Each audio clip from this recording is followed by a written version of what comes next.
ನಮಸ್ಕಾರ ಗೆಳೆಯರೇ, ನಾಲೆಜ್ ಕನ್ನಡಿಗ ಯೂಟ್ಯೂಬ್ ಚಾನೆಲ್ಗೆ ಸ್ವಾಗತ. ಕ್ರಿಕೆಟ್ ಬಿಡಲು ಭಾರತದ ಜನರಿಗೆ ಸಾಧ್ಯವಿಲ್ಲ. ನಮ್ಮ ದೇಶದಲ್ಲಿ ಕ್ರಿಕೆಟ್ಗೆ ಸಾಕಷ್ಟು ಅಭಿಮಾನಿಗಳು ಇದ್ದಾರೆ. Indian premier league IPL Hungama ನಾವು ಸರಳವಾಗಿ ಕರೆಯುವಂತೆ ಈಗಾಗಲೇ IPL ಹಂಗಾಮ ಪ್ರಾರಂಭವಾಗಿದೆ. ಇದು ಪ್ರತಿ ವರ್ಷ ಬೇಸಿಗೆಯಲ್ಲಿ 2 ತಿಂಗಳ ಕಾಲ ದೇಶವನ್ನು ಮೋಡಿ ಮಾಡುತ್ತದೆ.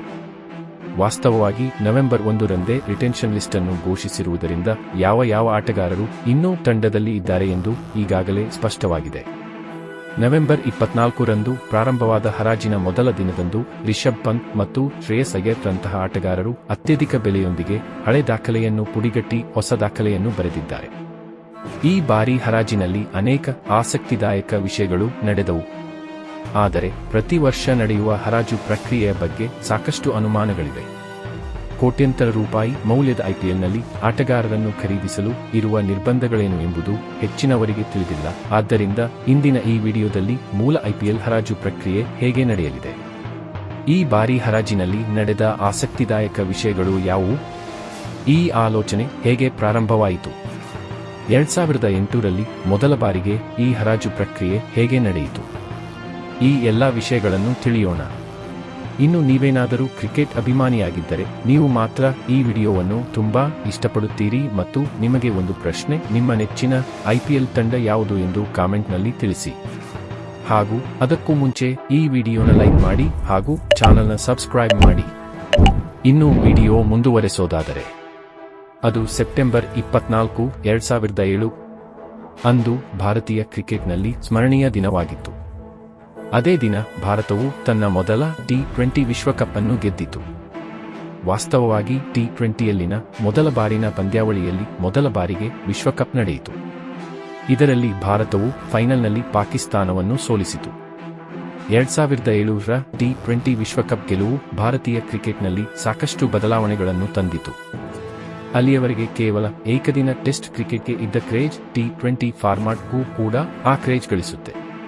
ಪಂದ್ಯಾವಳಿಗೆ ಅಭಿಮಾನಿಗಳಿಂದ ಹೆಚ್ಚು ಪ್ರತಿಕ್ರಿಯೆಯನ್ನು ನೋಡಿದ ನಂತರ ಆಗಿನ BCCI ಅಧ್ಯಕ್ಷ ಲಲಿತ್ ಮೋದಿ ಅವರ ಆಲೋಚನೆಯಲ್ಲಿ ಹುಟ್ಟಿದೆ ಈ Indian premier league. Football franchise ಮಾದರಿಯಲ್ಲೇ T20 ಫಾರ್ಮ್ಯಾಟ್ನಲ್ಲಿ ಕ್ರಿಕೆಟ್ನಲ್ಲಿಯೂ ಸಹ ಫ್ರಾಂಚೈಸಿ ಪ್ರಾರಂಭಿಸುವುದಾಗಿ ಘೋಷಿಸುತ್ತಾರೆ. ವಾಸ್ತವವಾಗಿ IPLಗೆ ಸ್ವಲ್ಪ ಮೊದಲೇ Zee Entertainment Indian Cricket League ಪ್ರಾರಂಭಿಸಿತ್ತು. ಆದರೆ ಈ ಲೀಗ್ಗೆ ICC ಹಾಗೂ BCCಯಿಂದ ಅನುಮತಿ ಇಲ್ಲ. ಆದರೆ 2007ರಲ್ಲಿ ನಡೆದ ICCಗೆ ಜನರಿಂದ ಉತ್ತಮ ಪ್ರತಿಕ್ರಿಯೆಯನ್ನು ಪಡೆಯುತ್ತದೆ. IPL ಕಲ್ಪನೆ ಪ್ರಾರಂಭವಾಗಲು ಇದು ಕೂಡ ಕಾರಣವಾಯಿತು. IPLಗಾಗಿ ಸಿದ್ಧತೆಗಳು ಶುರುವಾಗುತ್ತದೆ. ಜನವರಿ 2008ರಲ್ಲಿ ಪ್ರಾರಂಭವಾಗುತ್ತದೆ. ಜನವರಿ 24, 2008ರಂದು ಫ್ರಾಂಚೈಸಿಗಳ ಹರಾಜು ನಡೆಯುತ್ತದೆ. ವಿಜಯ್ ಮಲ್ಯ, ಶಾರುಖ್ ಖಾನ್, ಮುಖೇಶ್ ಅಂಬಾನಿ, ಪ್ರೀತಿ ಜಿಂತಾ, ಶಿಲ್ಪಾ ಶೆಟ್ಟಿ ಮತ್ತು ರಾಜ್ಕುಂದ್ರಾ ಜಿಂದಾಲ್ ಕುಟುಂಬ, ಇಂಡಿಯಾ ಸಿಮೆಂಟ್ಸ್ ಅಧ್ಯಕ್ಷ ಶ್ರೀನಿವಾಸನ್, ಡೆಕ್ಕನ್ ಕ್ರಾನಿಕಲ್ ಓನರ್ಸ್ ಸೇರಿದಂತೆ ಅನೇಕರು ಭಾಗವಹಿಸಿದ್ದರು. ನಂತರ ಫ್ರಾಂಚೈಸಿಗಳ ಹರಾಜು ನಡೆಯಿತು. ಹರಾಜಿನಿಂದ ಒಟ್ಟು $400 ಮಿಲಿಯನ್ ಆದಾಯ ಬರುವ ನಿರೀಕ್ಷೆಯಿತ್ತು. ಆದರೆ ಹರಾಜಿನಿಂದ ಸುಮಾರು $700 ಮಿಲಿಯನ್ ಆದಾಯ ಬರುತ್ತೆ. ಆ ದಿನಗಳಲ್ಲಿ $700 ಮಿಲಿಯನ್ ಸುಮಾರು 3,000 ಕೋಟಿ ರೂಪಾಯಿಗಳಿಗೆ ಸಮವಾಗಿತ್ತು. ಅವರು ಪ್ರತಿ ತಂಡಕ್ಕೆ ಕೇವಲ 375 ಕೋಟಿ ಹಣವನ್ನು ಮಾತ್ರ ಖರ್ಚು ಮಾಡುತ್ತಾರೆ. 2008ರ ಹರಾಜಿನಲ್ಲಿ 11 ಅಪ್ರತಿಮ ಭಾರತೀಯ ಆಟಗಾರರನ್ನು ಆಯ್ಕೆ ಮಾಡಲಾಗುತ್ತದೆ. ಸಚಿನ್ ತೆಂಡೂಲ್ಕರ್ ರನ್ನು ಮುಂಬೈ ಇಂಡಿಯನ್ಸ್ಗೆ, ಸೌರವ್ ಗಂಗೂಲಿಯನ್ನು ಕೋಲ್ಕತಾ ನೈಟ್ ರೈಡರ್ಸ್ಗೆ, ರಾಹುಲ್ ದ್ರಾವಿಡ್ ಅವರನ್ನು ರಾಯಲ್ ಚಾಲೆಂಜರ್ಸ್ ಬೆಂಗಳೂರಿಗೆ, ಯುವರಾಜ್ ಸಿಂಗ್ ಅನ್ನು ಕಿಂಗ್ಸ್ 11 ಪಂಜಾಬ್ಗೆ, ವೀರೇಂದ್ರ ಸೆಹ್ವಾಗ್ ರನ್ನು ಡೆಲ್ಲಿ ಡೇರ್ ಡೆವಿಲ್ಸ್ಗೆ. ಆ ಕಾಲದ ದಿಗ್ಗಜ ಆಟಗಾರರನ್ನು ಆಯಾ ತಂಡಗಳು ಆಯ್ಕೆ ಮಾಡುತ್ತದೆ. 2008ರಲ್ಲಿ ಮುಂಬೈ ಇಂಡಿಯನ್ಸ್ ಸಚಿನ್ ತೆಂಡೂಲ್ಕರ್ಗಾಗಿ 4.5 ಕೋಟಿ, ಕೋಲ್ಕತಾ ನೈಟ್ ರೈಡರ್ಸ್ ತಂಡವು ಸೌರವ್ ಗಂಗೂಲಿಗಾಗಿ 4.37 ಲಕ್ಷ, ರಾಹುಲ್ ದ್ರಾವಿಡ್ಗೆ RCBಯು 4.14 ಲಕ್ಷ, ಕಿಂಗ್ಸ್ 11 ಪಂಜಾಬ್ ಯುವರಾಜ್ ಸಿಂಗ್ ಅವರನ್ನು 4.25 ಲಕ್ಷ, ವೀರೇಂದ್ರ ಸೆಹ್ವಾಗ್ ಅವರಿಗೆ ಡೆಲ್ಲಿ ಡೇರ್ ಡೆವಿಲ್ಸ್ ತಂಡವು 3.33 ಲಕ್ಷ ಹಣವನ್ನು ಖರ್ಚು ಮಾಡಿ ಆಯಾ ತಂಡಕ್ಕೆ ಎಲ್ಲಾ ಆಟಗಾರರನ್ನು ನೇಮಿಸುತ್ತಾರೆ. ಆದರೆ Rajasthan Royals, Chennai super Kings ಮತ್ತು ಡೆಕ್ಕನ್ ಚಾರ್ಜರ್ಸ್ಗೆ ಅಪ್ರತಿಮ ಆಟಗಾರರ ಸ್ಥಾನಕ್ಕಾಗಿ ಸ್ಪರ್ಧಿಸಿದೆ. ಹರಾಜು ಪ್ರಕ್ರಿಯೆಯಲ್ಲಿ ಕೇವಲ ಆಟಗಾರರನ್ನು ಆಯ್ಕೆ ಮಾಡುತ್ತವೆ. IPL ನಿಯಮಗಳು ಮತ್ತು ನಿಬಂಧನೆಗಳನ್ನು ಹರಾಜಿನಲ್ಲಿ ಭಾಗವಹಿಸುವ ಮೊದಲೇ ತಿಳಿಸಲಾಗಿರುತ್ತದೆ. ಪ್ರತಿ ತಂಡಕ್ಕೆ ಸಮಾನ ಅವಕಾಶಗಳಿವೆ ಎಂದು ಖಚಿತಪಡಿಸಿರುತ್ತದೆ. ಪ್ರತಿಯೊಂದು ತಂಡಕ್ಕೂ ಒಂದು ಬಜೆಟ್ ಇರುತ್ತದೆ. ಆ ಬಜೆಟ್ಗೆ ಒಳಪಟ್ಟು ಆಟಗಾರರನ್ನು ಖರೀದಿಸಬೇಕಾಗಿರುತ್ತದೆ. ಕೇವಲ 20 ಆಟಗಾರರನ್ನು ಮಾತ್ರ ಖರೀದಿಸಬೇಕು. 2008ರಲ್ಲಿ ಆಟಗಾರರನ್ನು ಪಡೆಯಲು ಕೇವಲ $5 ಮಿಲಿಯನ್ ಬಜೆಟ್ನೊಂದಿಗೆ ಹರಾಜನ್ನು ನಿಗದಿಪಡಿಸಿದ್ದರು. ಇದರರ್ಥ 2008ರಲ್ಲಿ ತಂಡದ ಆಟಗಾರನನ್ನು ಖರೀದಿಸಲು ಕೇವಲ 20 ಕೋಟಿ ಖರ್ಚು ಮಾಡಬೇಕಾಗಿರುತ್ತದೆ. ಆದರೆ ಆ ದಿನಗಳಲ್ಲಿ ಗಲ್ಲಿ ಕ್ರಿಕೆಟ್ ಆಡಲು ಸಚಿನ್ ತೆಂಡೂಲ್ಕರ್ ರಂತಹ ಆಟಗಾರರಿಗೆ 4.5 ಕೋಟಿ ನೀಡಲಾಗಿದೆ ಎಂಬುದು ದೊಡ್ಡ ಸುದ್ದಿಯಾಗುತ್ತದೆ. ಏಕೆಂದರೆ ಅಲ್ಲಿಯವರೆಗೆ ಯಾರಿಗೂ ಅಷ್ಟು ರೆಮ್ಯುನರೇಷನ್ ತೆಗೆದುಕೊಂಡಿಲ್ಲ. ಇದರೊಂದಿಗೆ ಐಪಿಎಲ್ಗೆ ರಾಷ್ಟ್ರವ್ಯಾಪ್ತಿಯಾಗಿ ಗಮನವನ್ನು ಸಾಧಿಸುತ್ತದೆ. ಆದ್ದರಿಂದ ಜನವರಿ 24, 2008ರಂದು ಭಾರೀ ನಿರೀಕ್ಷೆಗಳ ನಡುವೆ ಅದೇ ಮೊದಲ ಬಾರಿಗೆ ಐಪಿಎಲ್ ಹರಾಜು ಮುಂಬೈನಲ್ಲಿ ನಡೆಯುತ್ತದೆ. 2008ರಲ್ಲಿ ರಾಜಸ್ಥಾನ್ ರಾಯಲ್ಸ್ 5 ಕೋಟಿ ನೀಡಿ ಶೇನ್ ವಾರ್ನ್ ಅವರನ್ನು ಖರೀದಿಸುತ್ತದೆ. ಆದರೆ 2008ರಲ್ಲಿ ನಡೆದ ಹರಾಜಿನಲ್ಲಿ ಚೆನ್ನೈ ಸೂಪರ್ ಕಿಂಗ್ಸ್ ತಂಡದಲ್ಲಿ ಅಪ್ರತಿಮ ಆಟಗಾರನಿಲ್ಲದಿದ್ದ ಕಾರಣ ಈಗಾಗಲೇ ಭಾರತೀಯ ಕ್ರಿಕೆಟ್ ತಂಡದ ನಾಯಕರಾಗಿದ್ದ ಧೋನಿ ಅವರನ್ನು 6 ಕೋಟಿ ಖರ್ಚು ಮಾಡಿ ಅವರನ್ನು ತೆಗೆದುಕೊಳ್ಳುತ್ತದೆ. ಇವೆಲ್ಲದರಿಂದ ಐಪಿಎಲ್ ಹರಾಜಿನ ಬಗ್ಗೆ ಸಾಕಷ್ಟು ಚರ್ಚೆಗಳು ನಡೆಯುತ್ತದೆ.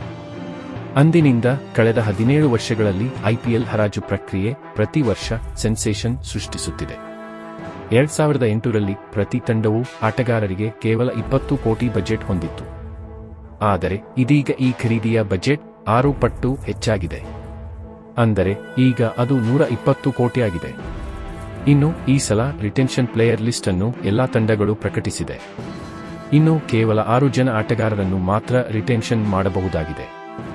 ಇನ್ನು ಯಾವ ತಂಡದ ಬಳಿ ಎಷ್ಟು ಪರ್ಸ್ ಹಣ ಇದೆ ಎಂದು ನೋಡೋದಾದರೆ ಕಿಂಗ್ಸ್ 11 ಪಂಜಾಬ್ ಬಳಿ 110.5 ಕೋಟಿ ಪರ್ಸ್ ಇದೆ. ನಂತರ ಆರ್ಸಿಬಿ ಹತ್ತಿರ 83 ಕೋಟಿ, ಡೆಲ್ಲಿ ಕ್ಯಾಪಿಟಲ್ಸ್ ಬಳಿ 73 ಕೋಟಿ, ಲಕ್ನೋ ಸೂಪರ್ ಜೈಂಟ್ಸ್ ಮತ್ತು ಗುಜರಾತ್ ಟೈಟಾನ್ಸ್ 2 ತಂಡಗಳಲ್ಲಿ ತಲಾ 69 ಕೋಟಿ, ಹಾಗೂ ಚೆನ್ನೈ ಸೂಪರ್ ಕಿಂಗ್ಸ್ ಬಳಿ 55 ಕೋಟಿ, ಕೆಕೆಆರ್ ಬಳಿ 51 ಕೋಟಿ, ಸನ್ರೈಸರ್ಸ್ ಮತ್ತು ಮುಂಬೈ ಇಂಡಿಯನ್ಸ್ ಬಳಿ ತಲಾ 45 ಕೋಟಿ. ರಾಜಸ್ಥಾನ್ ರಾಯಲ್ಸ್ ಈ ಬಾರಿ ಅತ್ಯಂತ ಕಡಿಮೆ ವೆಚ್ಚದಲ್ಲಿ ಹರಾಜಿನಲ್ಲಿ ಭಾಗವಹಿಸುತ್ತಿರುವ ತಂಡವಾಗಿದೆ. ಇನ್ನು ನವೆಂಬರ್ 24 ಹಾಗೂ 25ನೇ ದಿನಾಂಕ ನಡೆದ ಬಿಡ್ಡಿಂಗ್ ಅಲ್ಲೂ ಕೂಡ ಸಾಕಷ್ಟು ಸಂಚಲನ ಮೂಡಿಸುತ್ತೆ. ಬಿಡ್ಡಿಂಗ್ ಪ್ರಾರಂಭವಾದ ಕೆಲವೇ ಹೊತ್ತಲ್ಲೇ ಶ್ರೇಯಸ್ ಅಯ್ಯರ್ಗೋಸ್ಕರ ರೆಕಾರ್ಡ್ ಪ್ರೈಸ್ಗೆ ಬಿಡ್ ಮಾಡ್ತಾರೆ. 26 ಕೋಟಿ 75 ಲಕ್ಷಕ್ಕೆ ಬಿಡ್ ಮಾಡಿ ಪಂಜಾಬ್ ಶ್ರೇಯಸ್ ಅಯ್ಯರ್ನನ್ನು ತೆಗೆದುಕೊಳ್ಳುತ್ತಾರೆ.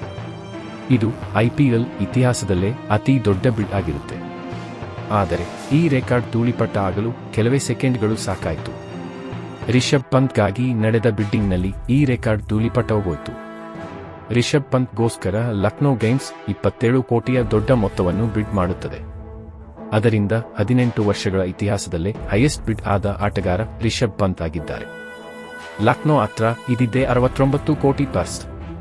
ಅದರಲ್ಲಿ 27 ಕೋಟಿ ರಿಷಬ್ ಪಂತ್ನನ್ನು ತೆಗೆದುಕೊಳ್ಳಲು ಖರ್ಚು ಮಾಡಿದ್ದಾರೆ. ಏಕೆಂದರೆ ಲಕ್ನೋ ಟೀಮ್ಗೆ ಇವಾಗ ಕ್ಯಾಪ್ಟನ್ ಅವಶ್ಯಕತೆ ಇದೆ. ದೆಹಲಿಗೆ ಕ್ಯಾಪ್ಟನ್ ಆಗಿದ್ದ ಅನುಭವ, ಹಾರ್ಡ್ ಹಿಟ್ಟಿಂಗ್ ಎಬಿಲಿಟಿ ಹಾಗೂ ಐಪಿಎಲ್ ಎಕ್ಸ್ಪೀರಿಯನ್ಸ್ ಇವೆಲ್ಲದನ್ನು ನೋಡಿ ಲಕ್ನೋ ಅಷ್ಟು ದೊಡ್ಡ ಮೊತ್ತವನ್ನು ರಿಷಬ್ ಪಂತ್ಗೆ ಬಿಡ್ ಮಾಡಿದರು. ಅದೇ ರೀತಿ ಶ್ರೇಯಸ್ ಅಯ್ಯರ್ ಕೂಡ. ಪಂಜಾಬ್ ತಂಡಕ್ಕೂ ಕೂಡ ಈಗ ಕ್ಯಾಪ್ಟನ್ ಅವಶ್ಯಕತೆ ಇದೆ. ಆದ್ದರಿಂದಲೇ ದೊಡ್ಡ ಮೊತ್ತಕ್ಕೆ ತೆಗೆದುಕೊಂಡಿದ್ದಾರೆ. ಆದರೆ ಈ ಸತಿ ಜಾಕ್ಪಾಟ್ ಹೊಡೆದಿದ್ದು ಮಾತ್ರ ವೆಂಕಟೇಶ್ ಅಯ್ಯರ್ಗೆ. ಕೆಕೆಆರ್ ತಂಡ ಸುಮಾರು 23 ಕೋಟಿ 75 ಲಕ್ಷಕ್ಕೆ ಬಿಡ್ ಮಾಡಿ ವೆಂಕಟೇಶ್ ಅಯ್ಯರ್ನನ್ನು ತೆಗೆದುಕೊಂಡಿದ್ದಾರೆ. ಇನ್ನು ಯುಜ್ವೇಂದ್ರ ಚಹಲ್ ಹಾಗೂ ಹರ್ಷದೀಪ್ ಸಿಂಗ್ ತಲಾ 18 ಕೋಟಿಗೆ ಸೇಲ್ ಆಗಿದ್ದಾರೆ. ಆದರೆ ಕಳೆದ ವರ್ಷ ಅತಿ ಹೆಚ್ಚು ಬಿಡ್ ಆದ ಮಿಚೆಲ್ ಸ್ಟಾರ್ಕ್ನನ್ನು ಈ ಸಲ ದೆಹಲಿ 11 ಕೋಟಿ 75 ಲಕ್ಷ ಬಿಡ್ ಮಾಡಿ ಮಿಚೆಲ್ ಸ್ಟಾರ್ಕ್ನನ್ನು ತಮ್ಮ ಸ್ವಂತ ಮಾಡಿಕೊಂಡಿದ್ದಾರೆ ಹಾಗೂ ಕೆಎಲ್ ರಾಹುಲ್ನನ್ನು 14 ಕೋಟಿ ಕೊಟ್ಟು ಖರೀದಿಸಿದ್ದಾರೆ. ಇನ್ನು ಈ ಸಲ ಮೋಸ್ಟ್ ಸೇಫ್ ಹಾಗೂ ಬೆಸ್ಟ್ ಬಿಡ್ಡೆಡ್ ಪ್ಲೇಯರ್ ಯಾರು ಅಂತ ನೋಡೋದಾದರೆ ಇಶಾನ್ ಕಿಶನ್ ಎಂಬ ಹಾರ್ಡ್ ಹಿಟ್ಟರ್ನನ್ನು ಸನ್ರೈಸರ್ಸ್ ಹೈದರಾಬಾದ್ 11 ಕೋಟಿ 25 ಲಕ್ಷ ಕೊಟ್ಟು ಖರೀದಿಸಿದ್ದಾರೆ. ಹಾಗೂ ಮೊಹಮ್ಮದ್ ಶಮಿಯನ್ನು ಕೂಡ ಕೇವಲ 10 ಕೋಟಿಗೆ ಖರೀದಿಸಿದ್ದಾರೆ.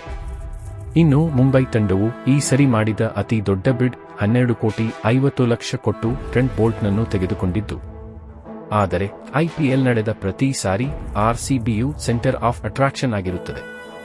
ಬಿಡ್ಡಿಂಗ್ ಪ್ರಾರಂಭವಾದ ನಂತರ ಎಲ್ಲರ ಕಣ್ಣು ಆರ್ಸಿಬಿ ಮೇಲೇನೆ. ಆದರೆ ಪ್ರತಿ ಬಾರಿಯಾದಂತೆ ಈ ಬಾರಿಯೂ RCB ಮ್ಯಾನೇಜ್ಮೆಂಟ್ ಫ್ಯಾನ್ಸ್ ಅನ್ನು ನಿರಾಸೆ ಮಾಡಿತು. ಇನ್ನು ಈ ಮ್ಯಾನೇಜ್ಮೆಂಟ್ನ ಚೇಂಜ್ ಮಾಡೋದೇ ಸೂಕ್ತ ಅಂತ RCB ಫ್ಯಾನ್ಸ್ ಹೇಳುತ್ತಿದ್ದಾರೆ. ಇನ್ನು ಮಾರ್ಚ್ 14ರಂದು IPL ಸ್ಟಾರ್ಟ್ ಆಗುತ್ತೆ. ಈ ಸಲ ಆದ್ರೂ ಕಪ್ ನಮ್ದಾಗ್ಲಿ ಅಂತ ಹೇಳ್ತಾ. ಇದಾಗಿತ್ತು ಗೆಳೆಯರೇ ಇವತ್ತಿನ ವಿಷಯ. ಈ ವಿಡಿಯೋ ನಿಮ್ಮೆಲ್ಲರಿಗೂ ಅರ್ಥ ಆಯ್ತು ಅನ್ಸುತ್ತೆ. ಇಷ್ಟ ಆದ್ರೆ ಲೈಕ್ ಮಾಡಿ, ಶೇರ್ ಮಾಡಿ, ಸಬ್ಸ್ಕ್ರೈಬ್ ಮಾಡಿ. ಧನ್ಯವಾದಗಳು.